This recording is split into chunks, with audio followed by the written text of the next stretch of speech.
Assalamualaikum warahmatullahi wabarakatuh. Waalaikumsalam. Alhamdulillahirabbil alamin. Wassalatu wassalamu ala Muhammadin wa ala alihi washabbihi ajmain. Marilah bersama kajian malam ini kita awali dengan basmalah. Bismillahirrahmanirrahim. Melanjutkan kajian surah 2 ayat 218. A'udzubillahi minasyaitonirrajim. Innalladzina amanu walladzina hajaru wa jahadu fi sabilillah ulaika yarjuna rahmatallah wallahu ghafurur rahim. Pada pertemuan terakhir sudah masuk pada pembahasan kata hajaru yang memiliki nilai 70 berkaitan dengan peningkatan kualitas proses olah lanjut menempuh perjalanan dengan kesetimbangan yang halus, dengan kekuatan ketenagaan, sungguh-sungguh melaksanakan perbaikan diri menuju puncak tertinggi. Tingkat seutama-utama kualitas pengembangan potensi. Itu hajarunya. Kemudian hak dan alifnya sudah diuraikan sebagai aktivitas untuk segala macam perbuatan yang terpimpin. Pimpinan itu adalah letaknya di hati. Ada orang yang hidupnya itu terpimpin nafsu, ada yang hati selaku pemimpinnya, itu berbeda. Nah, kalau hati bersih, terpimpin, itu arahnya yang lurus pada kehendak Allah, sehingga hati itu mengarahkan nafsu untuk mengikuti kehendak Allah. Dia hanya manusia itu supaya meletakkan diri selaku pelaksana kehendak Allah. Kalau nafsu cenderung untuk mengembangkan kehendaknya sendiri. Tapi kalau hati mengarahkan pada melaksanakan kehendak Allah. Dan kehendak Allah itu tidak akan menyia-nyiakan nafsu, tidak akan menyia-nyiakan nafsu. Pada awalnya bisa jadi nafsu itu merasa dibatasi, tapi pembatasan itu sesungguhnya untuk kebaikannya. Nah, kalau sudah dirasakan itu, merasakan sampai ke tingkatan ma'inah, sudah tidak ada masalah lagi. Kecuali kalau masih dalam tingkatan lawamah, nah itu ya dibag-libeg saja. Dia banyak menyesali diri, kok begini, misalnya begitu, kenapa enggak begini, begitu aja seterusnya, bolak-balik ketika masih lawamah. Nah, persisnya hati selaku pelaksana kehendak Allah secara lurus itu, ya teladannya pada Rasulullah Muhammad. Intinya adalah pada memberdayakan kekuatan Quran. Hidupnya itu semuanya adalah berdasarkan nilai-nilai Quran. Ya, untuk itu kesulitan hidup dihadapi dengan kesabaran dan lapang dada sampai dengan kemenangan berbukti nyata. Kemenangannya apa? Tegaknya kebenaran. Nah, ini yang lalu ayat-ayatnya sudah dibaca.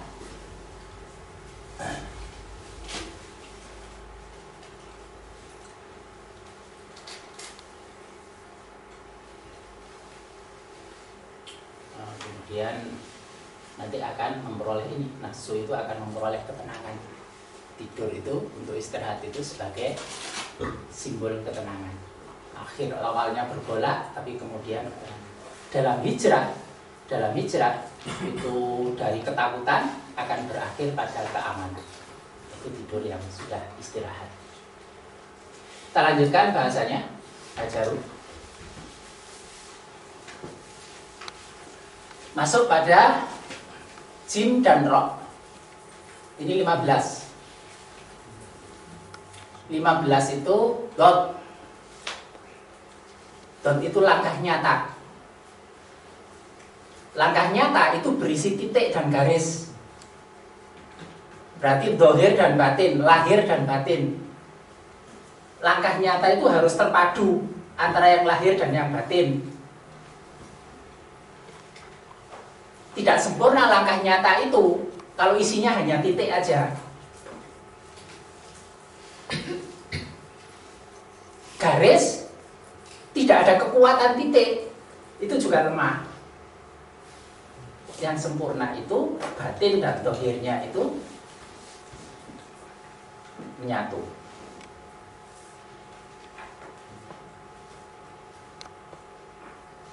Sebisa orang itu bertindak lahir tapi batinnya tidak, mesti hasilnya elek. Wong hatinya nggak terlibat kok, setengah-setengah kok. Yang penting nggak mari, gimana hasilnya akan baik? Yang penting garisnya, nggak akan sempurna. Tapi kalau ada kekuatan batin, seneng, terus usaha untuk yang terbaik, diwujudkan pada dohirnya akan baik. Tapi ada juga yang berputar-putar pada titik aja, fokus hanya pada khayalan. Tak ngerjakno iki, mari iki. Tapi ya kayak setan, kayak demit, ora ana wujude. Hanya titik aja, tidak terlihat. Itu pikirannya seolah-olah sudah bekerja, padahal belum bekerja.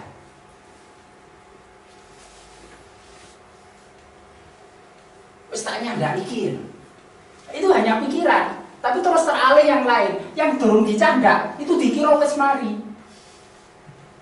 Nah itu kalau titik aja. Wes aku tak ngomong nang kono. Terus mari ditakoni, sudah ngomong, sudah kesepakatan, sudah. Padahal itu hanya angan-angannya saja. Durung ngomong, mek angen-angen aku tak ngomong. Durung diomongno, wis dikandakno wis ngomong. Nah, setelah didatangi betul, ternyata nggak ada kesepakatan apa-apa. Itu titiknya itu sibuk dengan pikirannya sendiri. Nah itu langkah nyata itu harus terpadu. Simbol nyata ini titik dan garis itu. Nah, supaya terpadu bener itu, emang jalannya ditambah 6 dikali 5.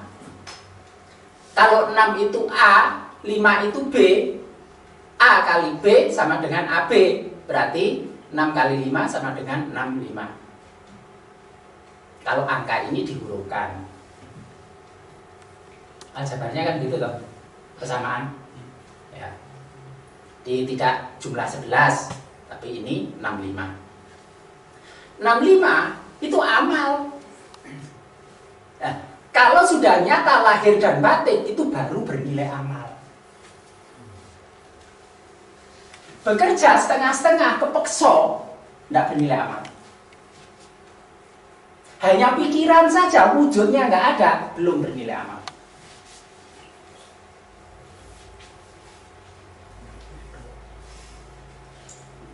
Nih, oh di sana berbukti nyata kok, berbukti nyata. Nah, supaya amal benar ini disinilah butuh ilmu. Ilmunya harus diketahui, karena ilmu ini juga 65. Tapi kita mengenal ada ilmu yang bermanfaat dan ada ilmu yang tidak bermanfaat.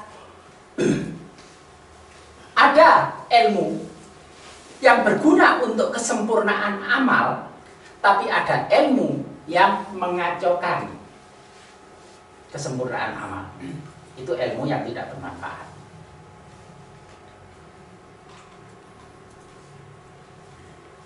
Nah, ilmu yang bermanfaat itu adalah ilmu yang turun dari petunjuk. Turunnya dari petunjuk. Nah, karena itu mendekatkan diri kepada Allah itu nanti dapat petunjuk. Bentuk terjabarnya dari petunjuk itu adalah ilmu ini. Sudah, ini yang harus dilakukan. Ini yang dilakukan. nggak tahu-tahu, nggak pernah pengalaman. Oh ternyata bisa. Kenapa? Oh dia menyadarkan diri ke Allah kok.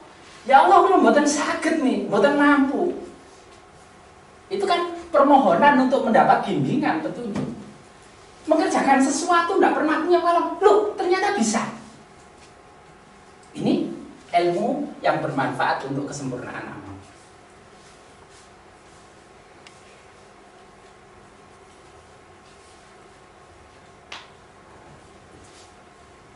Ada orang bertanya, nggak pernah punya pengalaman, tapi jawab ternyata tepat. Nah, itu bagian dari ilmu yang diturunkan dari petunjuk. Untuk mendapatkan petunjuk yang terjabar pada ilmu ini, yang dibutuhkan adalah iman. Karena 65 ini adalah dari 5 titik. 5 titik itu amanah. Titiknya itu 13. 13 kali 5, 65.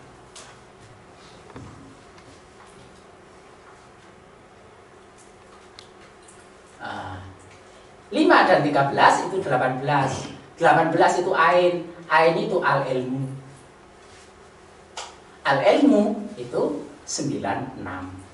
96 itu dot 15 kembali. Akan nyata. Jadi ilmunya itu adalah ilmu yang terikat dengan faktor penentu Allah.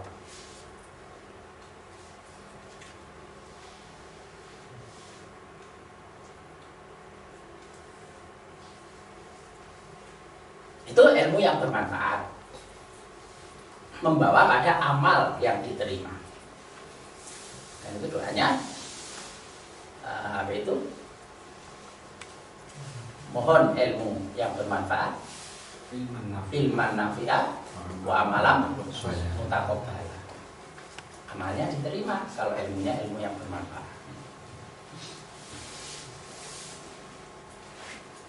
Lagi tuntunannya kok kon gawe sepatu sing digawe gawe koplo. Ora cocok kok. Enggak tepat pemasangan.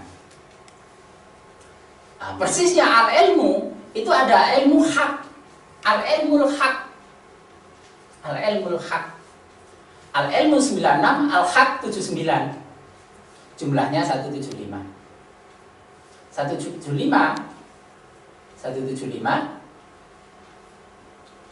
ini adalah illiyun.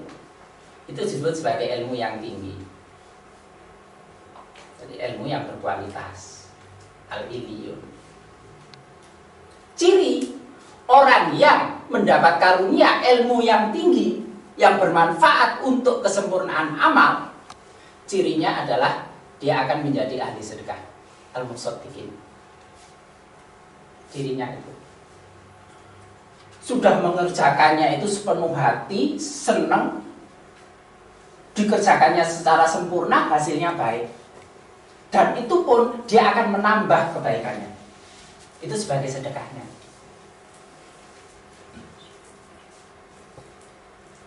Contohnya, Nabi Musa untuk menikahi putrinya Nabi Syuaib, itu maharnya apa? Ya, bekerja selama 8 tahun. 8 tahun. Kalau kamu mau berbuat baik, lengkapilah 10 tahun. Dimintanya berapa tahun? 8 tahun. Dikerjakannya berapa? 10. Itu sedekahnya.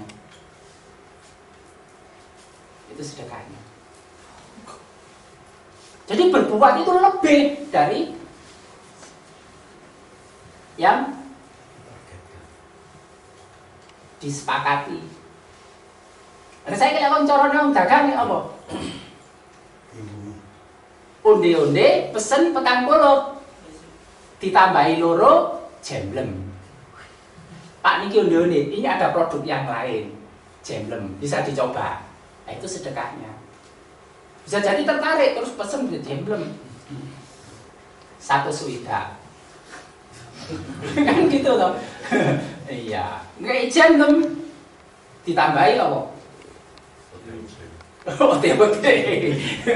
Gitu. Nah, si dokter ini nggak kayak antibiotik, ini tak kayak tambahan vitamin. Oh, vitaminnya cocok, oh pesen lagi Pak vitaminnya, gitu. Itu tambahan. Nah, saya kalau potong rambut di sini itu, dia nambahin sedekah, nggak hanya potong rambut, tambahin pijet. Nggak masuk harga itu, tapi pijet. Walaupun saya selalu menolak, nggak usah mas, karena biasanya yang antri banyak. Pijetan istri saya lebih enak.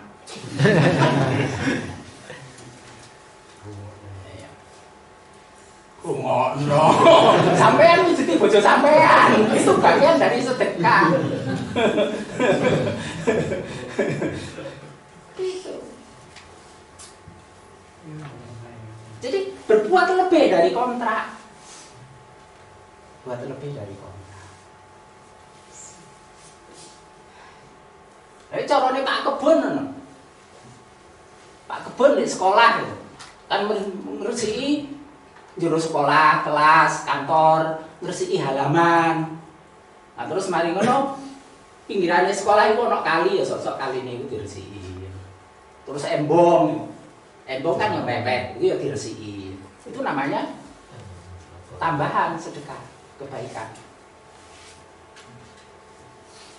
Makanya termasuk kalau tawar menawar. Lah iki wong wis tuwek, dagangane ya wis kaya ngono. Malah wong 500 elek ngenyang kok cik wangele.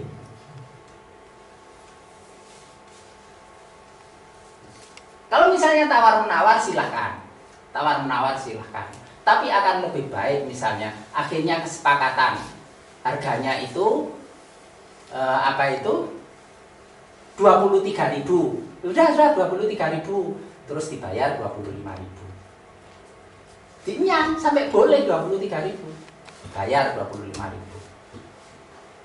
Itu bagian dari sedekah. Keutamaan berbuat baik.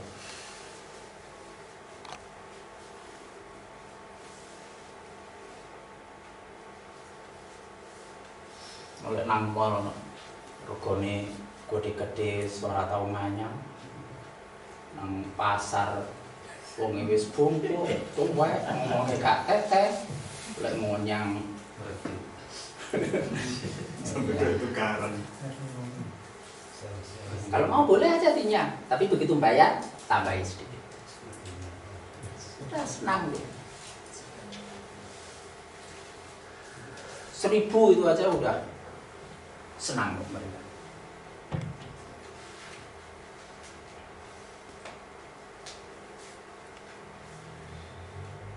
Nah, karena itu ini penting.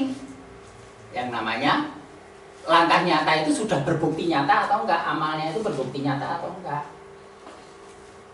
Untuk menghindari supaya jangan hanya berisi perkiraan-perkiraan sudah melakukan, ya dicatat. Lain channel lihat apa yang sudah dilakukan. Ada catatannya enggak? Itu kenapa dalam Quran utang piutang harus dicatat, perjanjian harus dicatat? Karena manusia itu banyak lupanya. Terus kadang-kadang sulit membedakan antara anggapan dengan kenyataan.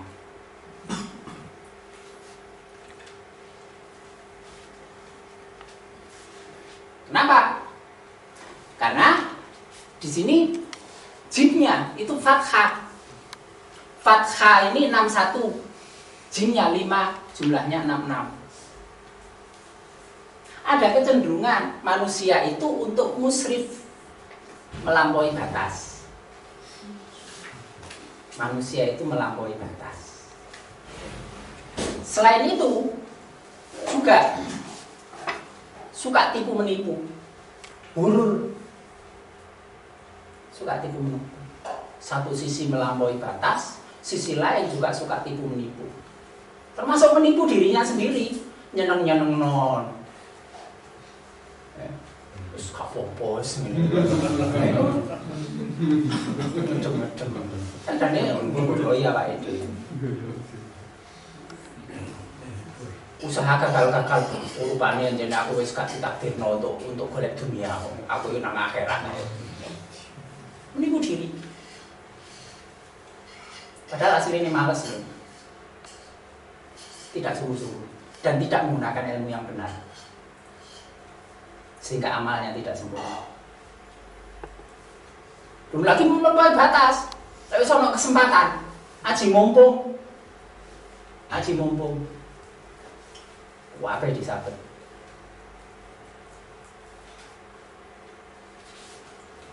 Nah, ketika tipuan ini awal-awal itu berhasil, mau tambah suwe tambah kendel. Bagian dari melampaui batas. Karena itu harus di-6-6. At-tahrim, harus terikat aturan atau batasan. Ini kontraknya, terikat aturan atau batasan. Untuk apa? Agar aturan ini bisa mengikat nafsu. Nafsu tidak lagi berbuat seperti ini. Nafsu tidak semaunya sendiri lagi. Begitu loh. Allah itu menetapkan aturan.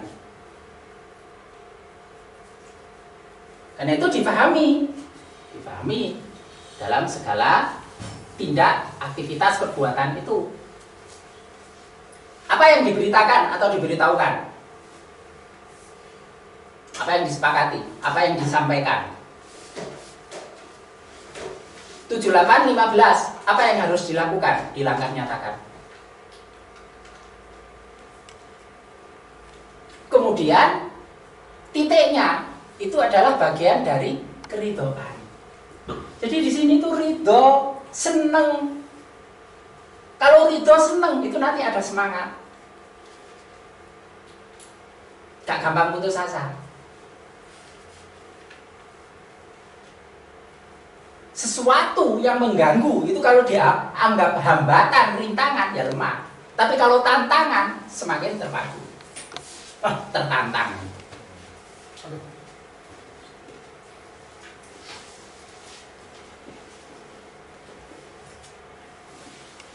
Gambaran orang beriman itu kan amanu summalam yartabu.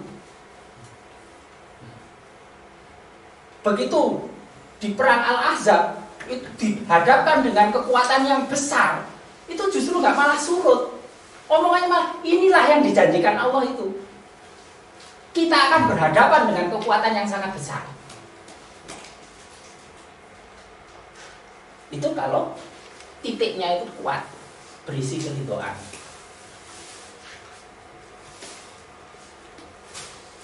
Nah, kemudian dohirnya itu adalah al-khair menurut ukuran kebaikan. Ini juga 78 ukuran kebaikan.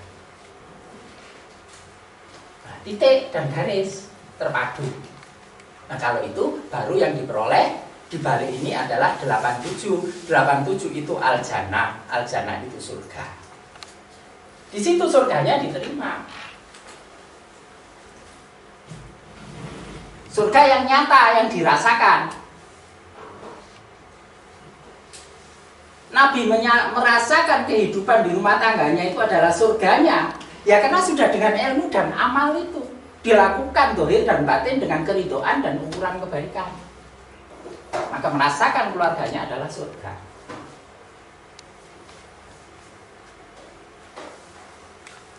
Ibadah menjadi nikmat itu jadi surganya. Bekerja menjadi nikmat itu jadi surganya. Bermasyarakat nikmat itu jadi surganya. Oh, Allah menyediakan 2 surga jannatain. Surga itu sudah dirasakan di dunia.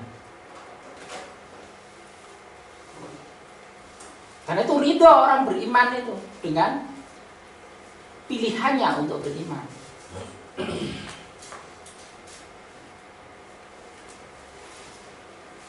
Kesulitan itu selalu kalah.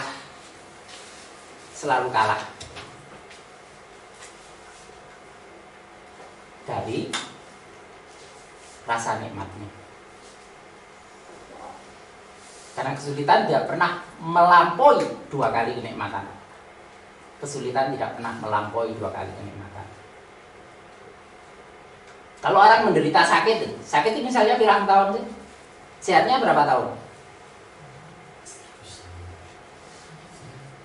Kalau diakali orang 1 kali 1 tahun diakali orang 1 kali. 1 tahun ngakali wong piro? Ya enggak diakali, yang juga dapat tambahan itu kan juga banyak. Cuma yang tambahan itu enggak tahu diingat.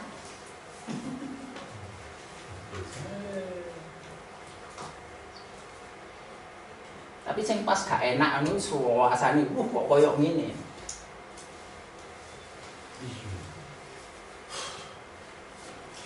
Tuh. Kalau tidak seperti itu, ya tidak akan mendapat surga. Yang dapat itu yang neraka. Jahiman. Jahim 66 angkanya. Jadi kalau ukuran ini tidak terpenuhi, pasti yang terjadi dengan sifat melampaui batas dan penuh gituan itu adalah banyak kedustaan-kedustaan. Nah, di antaranya kedustaan pikiran itu.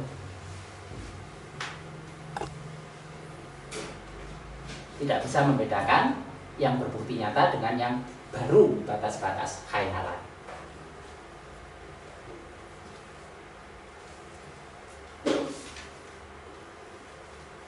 Nah, kalau gitu nanti bisa menimbulkan pertengkaran.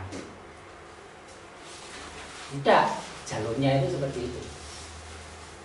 Pertengkaran. Ya, pertengkaran ini yang namanya neraka itu. Karena neraka itu isinya orang tengkar.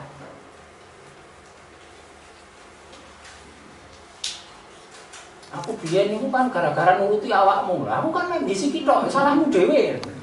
Kan gitu.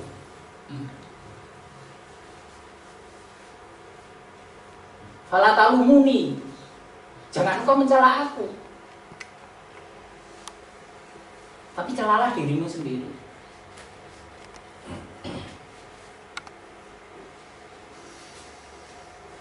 Semua akan saling berlepas tangan.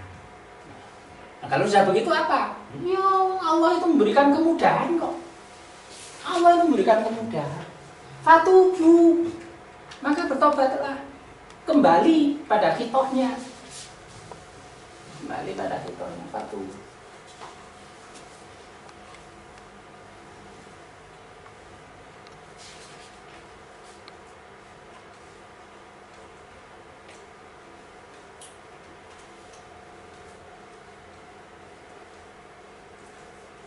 Surah 6 ayat 54. Silakan dibaca. Surah 6 ayat 54. Apabila orang-orang yang beriman kepada ayat-ayat kami itu datang kepadamu, maka katakanlah, Salamun alaikum. Rabbmu telah menetapkan atas dirinya kasih sayang, yaitu bahwasanya barang siapa yang berbuat kejahatan di antara kamu lantaran kejahilan, kemudian ia bertobat setelah mengerjakannya dan mengadakan perbaikan, maka sesungguhnya Allah Maha Pengampun lagi Maha Penyayang. Tegas toh. Jadi kalau orang itu beriman, itu tetap damai aja, tetap damai saja. Salamun alaikum. Damai. Kenapa? Allah itu sudah menetapkan kasih sayang atas dirinya, tidak akan menyia-nyiakan kamu.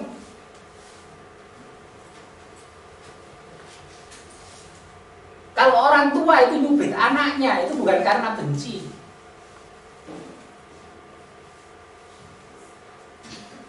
Tapi untuk mengarahkan berbuat lebih baik. Mencegah jangan sampai ada sesuatu yang terlanjur. Allah memberikan cubitan itu cubitan kasih sayang. Allah sudah menetapkan dirinya atas kasih sayang. Nah, di antaranya wujud kasih sayangnya itu adalah barang siapa yang berbuat kesalahan, berbuat kejahatan di antara lantaran kejahilan, karena kurangnya ilmu, tidak tepatnya ilmu yang diterapkan, sehingga amalnya tidak sempurna. Manusia itu memang terbatas. Ini kan memang untuk menunjukkan bahwa manusia itu lemah dan butuh Allah. Kemudian dia bertobat. kembali, beritikad diri untuk memperbaiki, mengadakan perbaikan. Maka sesungguhnya Allah Maha Pengampun lagi Maha Penyayang. Karena kalau salah ya lakukan perbaikan, gitu aja.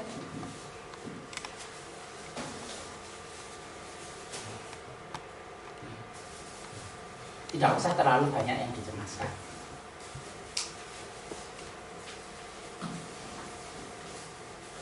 Kalau secara syariat tobatnya sudah diterima, itu pahala, perbaikannya juga pahala secara syariat.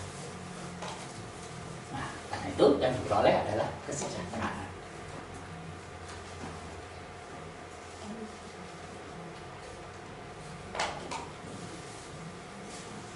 Nah, kenapa? Tadi itu ada tentang surga dan neraka, tentang dusta dan kejujuran. Ini hadis riwayat Bukhari, Muslim, juga Ibnu Hibban, Tirmizi dan lain-lain itu menyatakan dari Abdullah bin Mas'ud radhiyallahu anhu. Ia berkata, silakan dilanjutkan membacanya. Dari Abdullah bin Mas'ud radhiyallahu an, ia berkata, Rasulullah Shallallahu alaihi wasallam bersabda, hendaklah kalian selalu berlaku jujur, karena kejujuran membawa kepada kebaikan, dan kebaikan mengantarkan seseorang ke surga. Dan apabila seorang selalu berlaku jujur dan tetap memilih jujur, maka akan dicatat di sisi Allah sebagai orang yang jujur. Dan jauhilah oleh kalian berbuat dusta, karena dusta membawa seseorang kepada kejahatan, dan kejahatan mengantarkan seseorang ke neraka. Dan jika seseorang senantiasa berdusta dan memilih kedustaan, maka akan dicatat di sisi Allah sebagai pendusta. Dengan janji Allah kasih sayang dan pemberian salam kesejahteraan, tidak usah takut-takut untuk selalu bertindak jujur, karena Nabi berpesan untuk senantiasa jujur dalam perkataan, perbuatan, memenuhi perjanjian. Nah, kejujuran itu pasti mengantarkan pada kebaikan. Dan kebaikan itu mengantarkan pada kebahagiaan surga. Itu mau surga itu mbok sik waduh sik angel sik muncit nih kon. Terus saya apa? Bahagia. Merasakan bahagia. Kehidupan yang bahagia.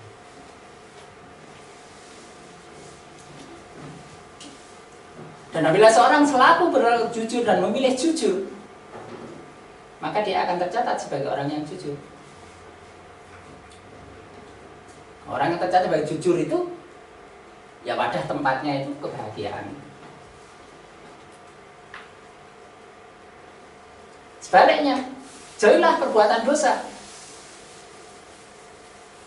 Dusta itu membawa pada kejahatan yang akan mengantarkan pada neraka.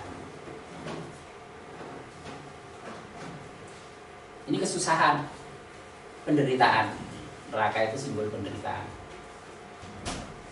Dan itu disebut sebagai adab yang pedih. Pedih itu sakit, menderita, susah.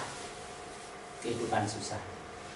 Dan jika seorang senantiasa berdusta, memilih kedustaan terus, maka akan tercatat di sisi Allah sebagai pendusta. Pendusta itu penderitaan, neraka.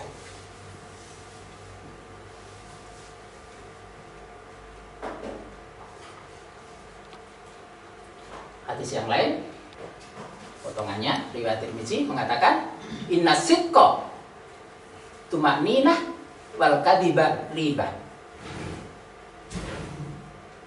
Pasti kejujuran itu adalah ketentraman,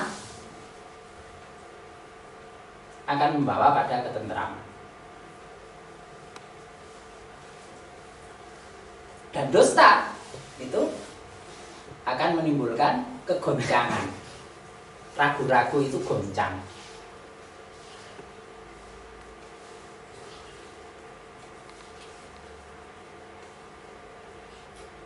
Kalau sudah jujur apa adanya itu orang tidur itu enak. Tapi kalau sudah dusta, takut ketahuan, ditutup dengan dusta, orang iso turu.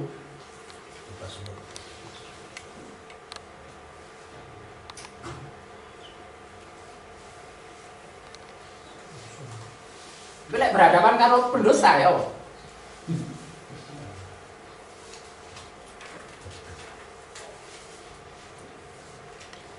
Setiap kebohongan itu terlarang bagi anak cucu Adam, kecuali dalam peperangan.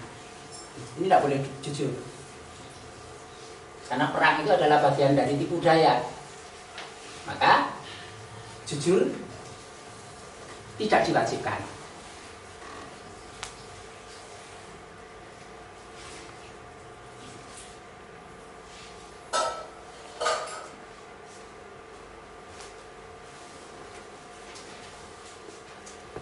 Meskipun kalau Nabi itu juga tidak vulgar, karena Nabi itu menggunakan cara-cara yang terhormat yang disebut takrim. Berbicara apa itu? Siasat. Seperti Nabi Ibrahim ketika diajak kumpul-kumpul rame-rame untuk acara itu penghormatan pada berhala, dia mengatakan, aku sedang sakit. Yang sakit itu hatinya sakit. Kenapa orang-orang menyembah berhala? Ketika datang pada satu negara, kerajaan terkenal di situ, rajanya itu kalau melihat seorang punya istri cantik, direbut. Ketika Nabi Ibrahim datang dengan Sarah, siapa yang di sebelahmu? Dia saudaraku. Padahal istrinya. Tidak dijawab istrinya, tapi dijawab saudara. Karena sesama orang beriman itu adalah bersaudara. Dikira itu sebagai adiknya, saudara kandungnya. Padahal maksudnya adalah saudara seiman. Ini namanya takrif.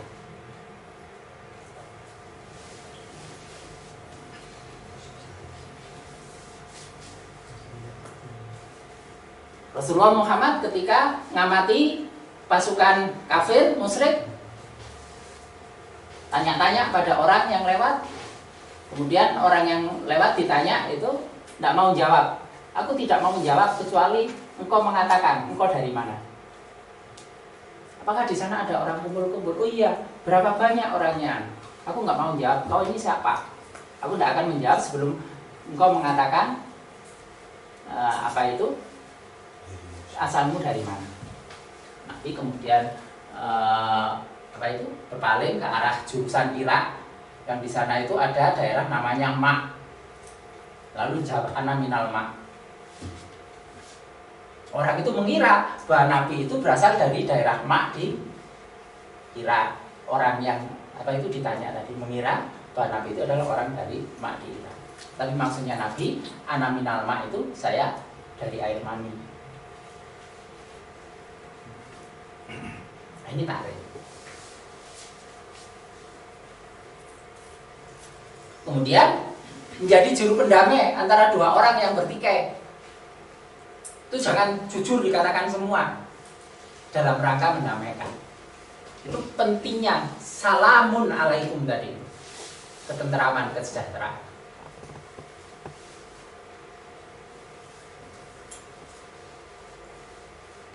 Dia ngomong ini kan, yang kalau itu diomongkan pertengkaran akan jadi. Oh enggak kok gak ngomong kayak ngomong. Mek bisiki.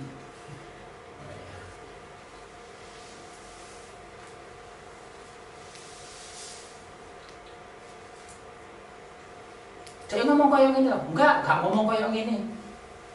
Ngomongnya ya kok anane gak ngomong kayak gini. Misalnya, wong iku lho elek, terus madono takok. Yo ngomong kayak gini ta? Jare elek. Enggak ngomong kayak gini. Mek ngomong elek ngono. Ngomong kayak ngene gak ono. Ya. Nah, itu dalam rangka perdamaian. Terus suami berbohong untuk menyenangkan istri.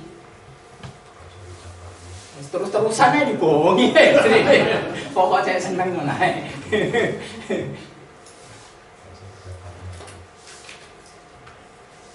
Berbohong dalam rangka menyenangkan suami terhadap istri maupun istri terhadap suami. Tapi tidak sifatnya melanggar kewajiban.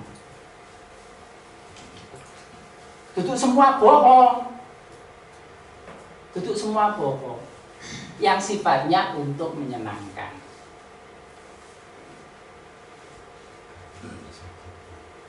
Tapi kalau itu sifatnya pelanggaran kewajiban, bohong, ya dosa.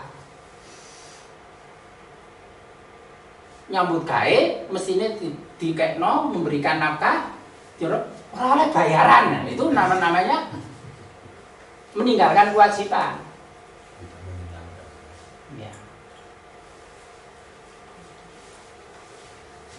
Itu meninggalkan kewajiban. Dan juga istri yang tidak melaksanakan kewajiban, tidak dilaksanakan, tapi ini titipan ini yang saya minta untuk berikan ke sana sudah kamu berikan atau enggak? Enggak diberikan, tapi ngomong wis dikekno, itu dosa, karena menyalahi kewajiban. Jadi enggak semua bohong itu boleh. Itu keterangan Imam Nawawi dalam menjelaskan tentang berdustanya antara suami istri itu.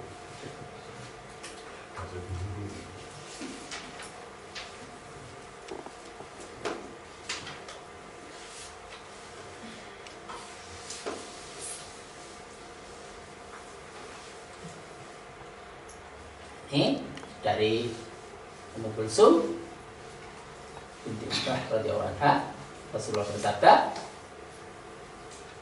laisal kadzabul ladzi yuslihu bainan nas fayamni khairan aw yaqulu khairan.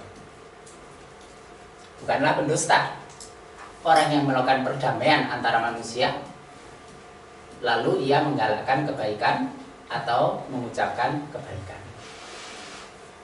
Ini yang menjadi dasar tentang dusta dalam kebaikan itu.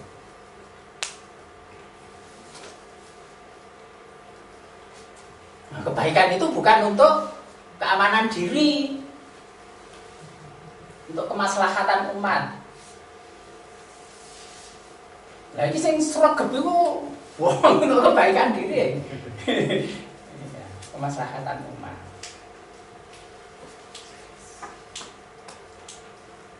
Namanya fayamni itu dalam rangka menyebarkan kebaikan,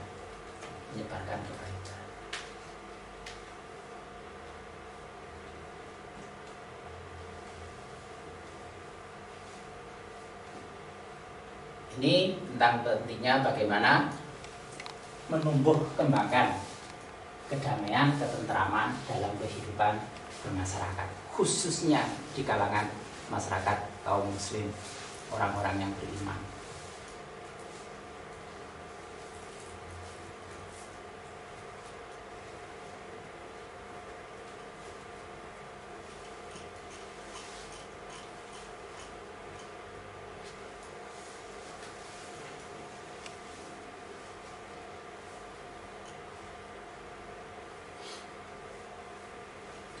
Nah, sehingga kembali nanti kuncinya ya di sini.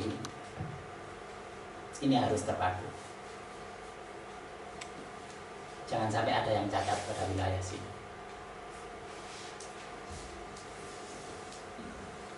Nah, itu karena itu ini jadi 9. 18 itu 9. Sehingga penjelasan yang lalu itu berkenaan dengan kepemimpinan hati. Kepemimpinan hati. 9 itu hati. Nah, itu yang dijaga itu adalah hati. hati, karena hati itu akan bergerak antara hati yang bersih, cemerlang, luas, lapang sebagai wadah ilmu murni kebenaran, atau hati sempit, tertutup, mengeras, membatu.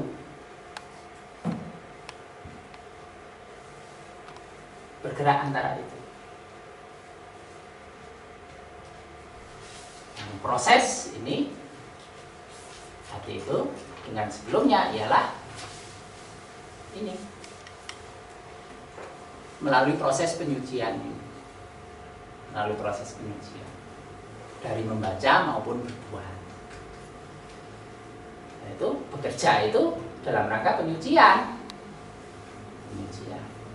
Dan itu ada hadis, ada di antara dosa itu yang tidak bisa terhapus kecuali dengan kelelahan bekerja. Nabi melihat seorang sahabat tangannya itu hitam kasar, itu dicium dan dikatakan ini tangannya ahli surga. Penghargaan terhadap kerja itu seperti itu.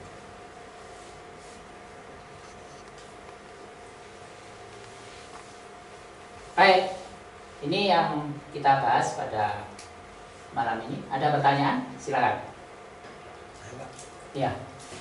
Itu Pak, kembali yang tadi Pak, ada iman, Ya. petunjuk sama ilmu itu Pak. Ya. Kalau secara alih bahasa itu, bahasa sederhananya itu, alih bahasanya iman itu apa Pak? Ya. Nanti kaitannya begini Pak, kalau itu kan dikaji dari sisi angka, iman Ya. 5 titik gitu ya Pak ya. Ya. Nah saya dulu itu punya pandangan bahwasanya iman itu tidak ujuk-ujuk, artinya tidak datang tiba-tiba orang langsung beriman, tapi di situ ada proses ilmu. Itu kalau teori di kampus itu kan ada hipotesanya, Ya. diadakan penelitian, dikaji, baru ada kesimpulan. Nah itulah iman. Tapi ternyata pada kenyataannya semakin didalami semakin tidak ketemu yang namanya iman itu. Sedangkan di sini iman diletakkan, kita harus, tadi penangkapan saya Pak, iman dulu, diimani dulu, terus di situ ada petunjuk, baru dari petunjuknya itu ilmu, terus amal. Nah, kembali lagi ke pertanyaannya Pak, secara bahasa sederhananya iman itu apa dan bagaimana prosesnya? Ya.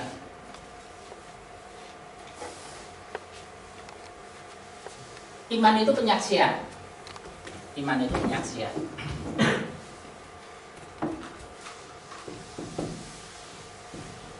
Ini keimanan yang pertama. Syahidna.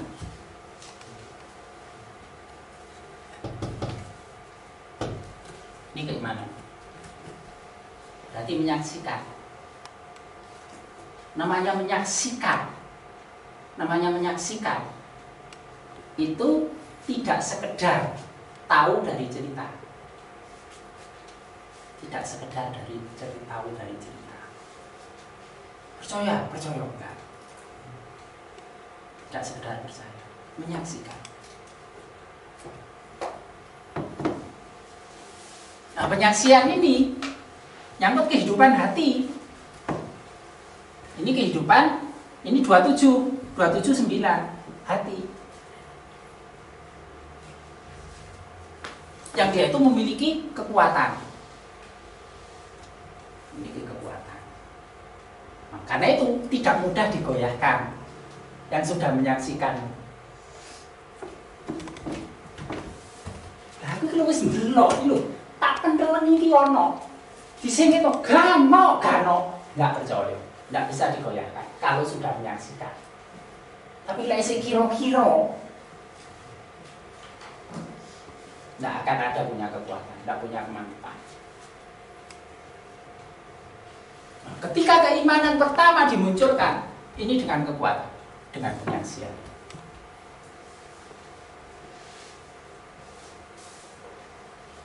Ini ada dalam hati, ada dalam hati. Terus dimasukkan, dibungkus jasad, tertutup, menjadi samar. Menjadi sama. di dalam ini kan ada tintanya ya dan sticknya, nah, tapi tertutup ini. Tapi orang yang memang yakin memasukkan bisa juga roh. Nggak bisa. Tapi nggak sih nggak roh. Dipasang ini toh, jerone kan toh. Bisa nggak? Bisa. Wong ana wong dodol anggrek, wapi tenan. Potnya api. Kan oyote. Aku nang ajar. Oyote kan nek diincep-incepno tok. Telung dina padha mati. Dibuka ora ono oyote.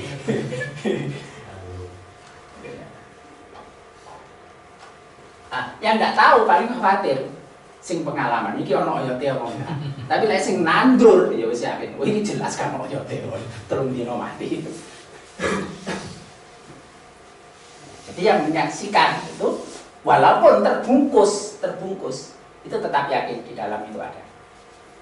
Jadi iman itu di sini ada.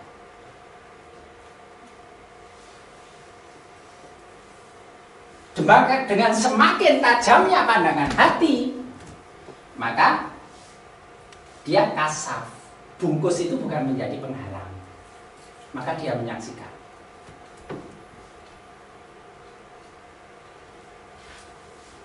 Itu disebut syahadat, disaksikan. Yang penting itu ya dirinya sendiri itu yang menyaksikan. Kenapa? Secara rasa itu bisa dirasakan kehadiran Allah.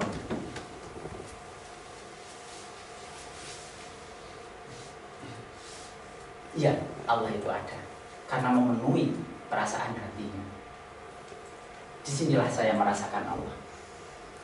Kalau tidak ada kehadiran Allah, saya tidak bisa seperti itu. Kekuatan saya sendiri itu tidak mungkin. Dari ukuran manusia itu tidak bisa seperti itu. Orang yang dalam bahaya, sulit untuk lepas dari bahaya, dia yang merasakan kehadiran Allah, betul-betul merasakan bahwa ini pertolongan Allah.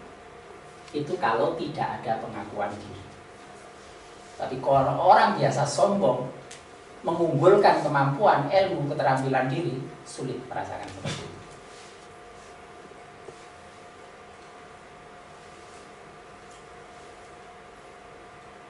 Mengatasani kita nggak punya ilmu, nggak punya keterampilan, buta dengan lingkungan, tapi kok terus sampai pada kemudahan. Ini karena kehadiran Allah. Nabi Muhammad sudah kepepet, kakinya orang yang mengejar sudah kelihatan, merasakan kehadiran Allah di situ. Maka itu tidak mencemaskan apa-apa.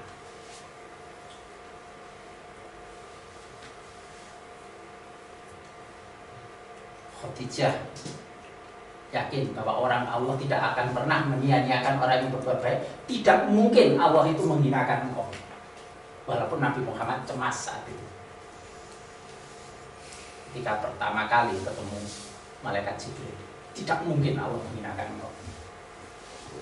Kau selalu berbuat baik, kau selalu menyambung silaturahmi, kau tidak pernah menyakiti orang. Keyakinannya itu seperti itu kekuatan. Bagaimana? Dalam itu ada, setelah terbungkus sampai pada bagaimana bungkus itu menjadi transparan. Penyaksiannya seperti itu. Nah, ketika transparan itu, maka terang petunjuk-petunjuk yang diberikan. Penuangan dari petunjuk itu muncul dalam bentuk ilmu. Sehingga ilmunya itu tidak bertentangan dengan petunjuk kebenaran. Nah, untuk itulah rasa itu difungsikan. Karena ini 65 itu zaukun. 56-nya.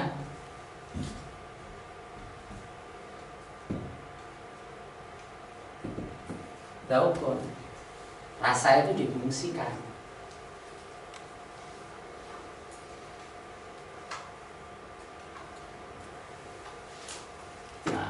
Untuk rasa itu menjadi setimbang. Untuk menjadi setimbang. Ini juga dengan pertolongan Allah. An-Nasr. Kembali semuanya pada pertolongan. Jadi sebagai kekuatan di dalam keimanan itu nanti akan sebenarnya kokoh, tambahan dari luar, dari penyaksian atas dasar ilmu. Di sini penyaksian atas dasar rasa hati dari dalam, di sini dari penyaksian kealaman. Yang ini garis. Titiknya petunjuknya.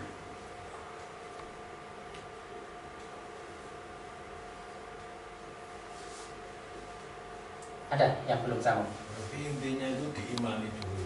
Iya. Ya. Terus sekarang keimanan yang mau ditanamkan apa? Yakinkanlah bahwa Allah itu baik pada saya. Allah baik pada saya. Jangan bukan hanya saja karena baik, saya baik, Allah baik. Saya jelek pun Allah masih baik pada saya.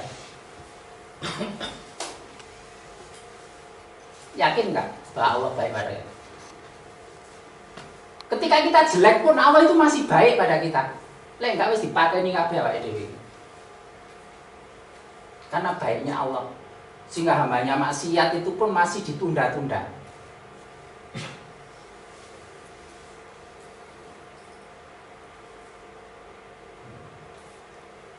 Kita itu tampak seperti orang baik, tampak seperti orang baik. Kenapa? Ditutupi oleh Allah. Coba dibuka aibnya semuanya oleh Allah. Ganak sing apik. Ganak sing apik. Misalnya bentukan badan. Jadi kan ada jasad, ada badan. Ada jasad, ada badan. Badan itu jasad yang tidak tampak. Itu bentukan-bentukan yang tidak kasat mata. Oh, rupanya gak karu-karuan. Gambarannya itu di akhirat kan ada orang mukanya anjing, orang mukanya babi, orang mukanya kera. Itu badan. Tapi itu ditutupi. Ditutupi. Bahkan orang yang membuka pun dicela. Ada seorang datang pada Umar mengatakan bahwa anaknya atau ponakannya itu sudah berzina gitu. Dimarahi. Allah menutupi, kamu yang membuka. Jadi banyak yang ditutupi Allah.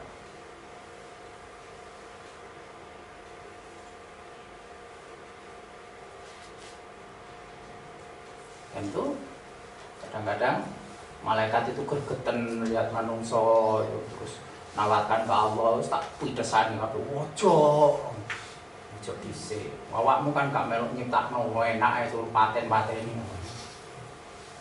Oh, dia mau saya jadikan sasaran pandangan keindahan kok. Pandangan kecintaan saya. Kalau enggak, tunggulah, nanti dia akan tobat. Belum nanti.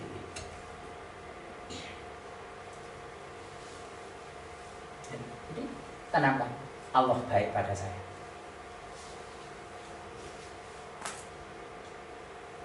Kalau sedang mengalami masa-masa sulit, tetap yakin di balik itu ada kebaikan.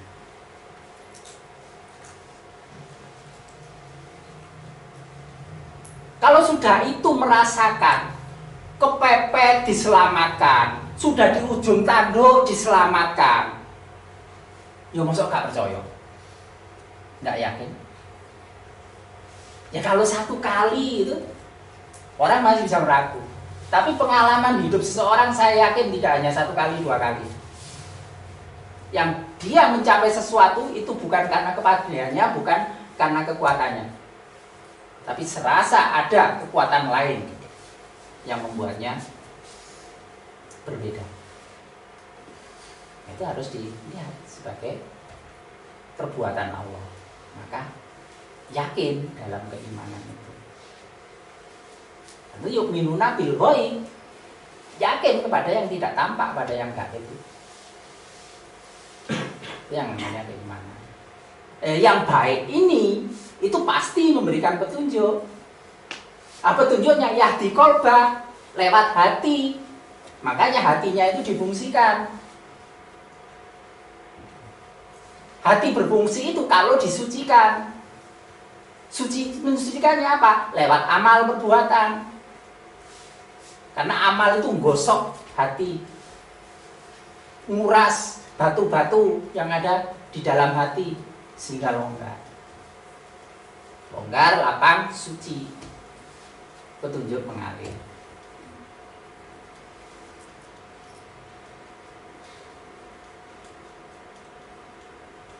Keterjabaran dari petunjuk itu dalam bentuk ilmu yang manfaat untuk amal. Gimana? Masih ada yang masih harus dipersambungkan? Ya. Oh, masih ada? Ya. Bismillahirrahmanirrahim. Tadi seperti yang sudah Ustaz jelaskan bahwasanya orang yang beramal itu harus didasari dengan ilmu. Ya. Itu tadi ada ilmu yang yanfa dan yang la yanfa. Mungkin bisa sedikit dicontohkan bagaimana ilmu yang bermanfaat itu tolak ukurnya itu seperti apa? Ya. Al-Junaid diantaranya pernah berkata, apabila engkau melihat seorang itu bisa terbang di udara tanpa sayap, atau dia bisa berjalan di atas air tanpa papan, tapi dia ahli maksiat dan bid'ah, pastikan itu dari setan. Dia punya ilmu untuk terbang, untuk berjalan di atas air, tapi ini tidak bermanfaat. Karena ini ilmu setan, datangnya dari setan.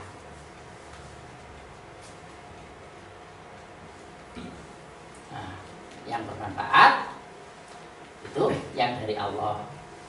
Arahnya adalah untuk kesejahteraan manusia.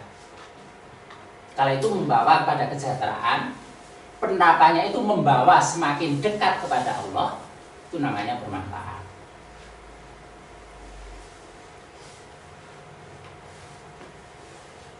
Kerja yang benar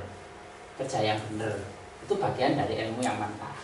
Karena kerja yang benar itu akan mendekatkan kepada Allah. Ikmalu ya ala Daud, bekerjalah wahai keluarga Daud. Ikmalu ala makanatikum, bekerjalah sesuai dengan ukuranmu, bakatmu, sesuai dengan keadaanmu. Kalau bekerja tidak sesuai dengan keadaan, itu menjadikan tidak bermanfaat.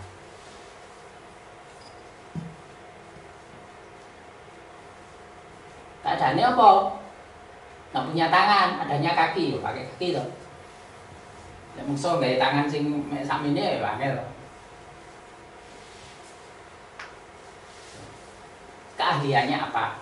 Bekerja sesuai keahlian. Dan bermanfaat. Sholat itu pakai ilmu nggak? Ya. Pakai ilmu. Quran itu ada ilmunya nggak? Ada ilmunya. Kalau enggak, nanti marah-marah.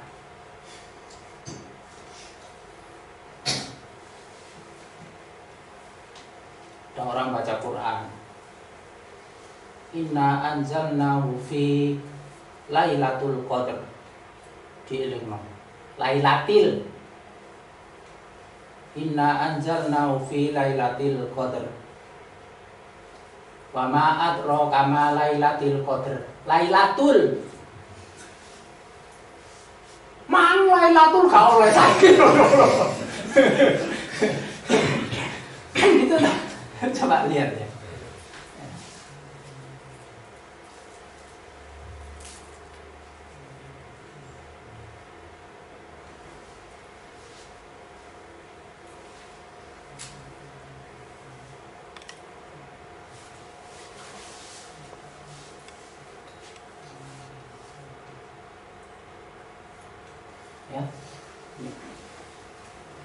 Inna anzalnahu fi lailatul qadr. Ada orang baca Inna anzalnahu fi lailatul qadr.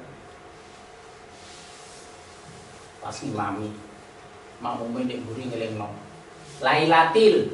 Itu baca Inna anzalnahu fi lailatul qadr.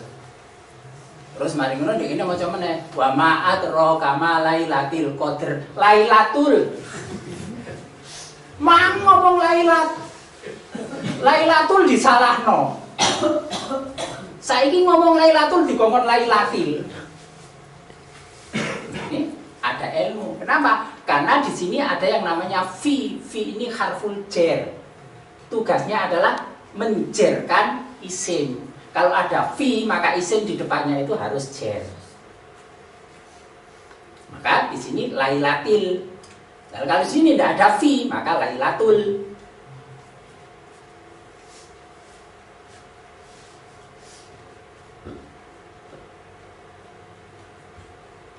Nah itu.